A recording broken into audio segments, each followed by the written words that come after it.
دا د مسجد نبوي د ننه منظر دی. دا باب السلام د په دې باندې خلک سلام د پاره رانوځي. دا خلک را روان دي او دا ریاض الجنت ته دا لینډونه ولاړ دي په ګڼ تعداد باندې مخلوق ولاړ دی. دا ریاض الجنت د پاره خلک را روان دي. دا هغه ځینې ریاض الجنت شروع کېږي. دغه ریاض الجنت ځای دا چې دی نو منبر دی د نبی علیه السلام منبر دا دی او اوسنی منبر چې دی هغه دغه دی. دغه اوسنی منبر دی.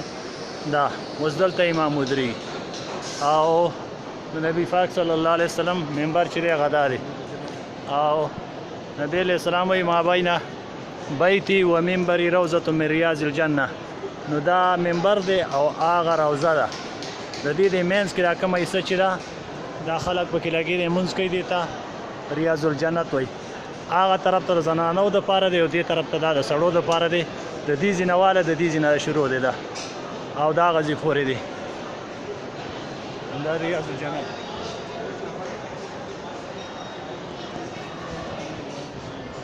دا د مخکې روضه ده. دا ریاض الجنت دی.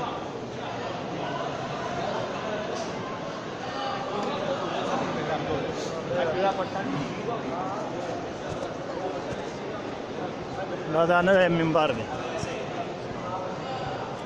دا ټول ریاض الجنت دی. ګوره دا بورډ یې لیکلی دی. بورډ باندې لیکل کړي دي نه ما بین بیتي و منبري روضة من ریاض الجنه.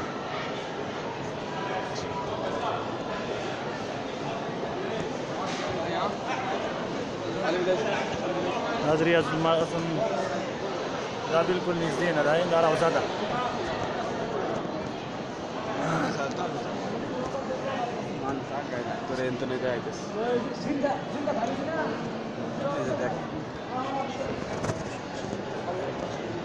السلام عليك أيها النبي ورحمة الله وبركاته.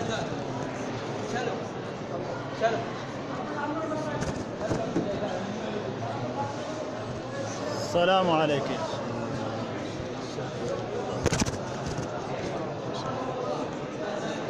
السلام عليك يا عمر.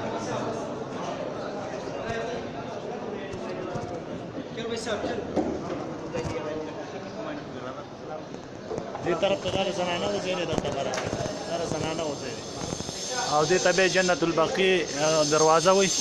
په دې باندې ته خلک واپس راوځي. دې ګیټ باندې د پاسه لیکلي دي ایندا باب البقیع. باب البقیع دې دروازه باندې ته خلک واپس راوځي او دا مخامخ چې دی دا جنت البقیع ده.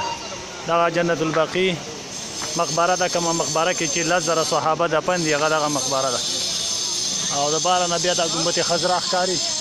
دا وګوره دا ګنبد خضرا د دې ځینې ښکاري.